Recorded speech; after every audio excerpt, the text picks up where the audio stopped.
أهلا بكم إلى فيديو جديد. حكومة العمال تشدد من قبضتها على العمالة غير الشرعية، مداهمات، تفتيش وزيارات مفاجئة للمطاعم والمتاجر للبحث عن عمالة غير شرعية.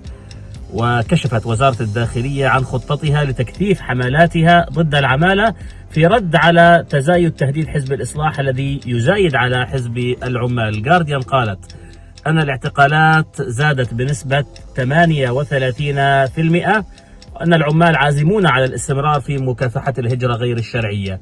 تم ترحيل 16,400 عامل غير شرعي أو مهاجر غير شرعي، وتعتزم الحكومة تصوير مشاهد الترحيل كجزء من الدعاية لإجراءاتها ولقبضتها الحديدية وللرد على حملات حزب الإصلاح بأن العمال متراخين في مسألة الترحيل. وقالت كوبر وزيرة الداخلية يجب فرض قوانين الهجرة بصرامة.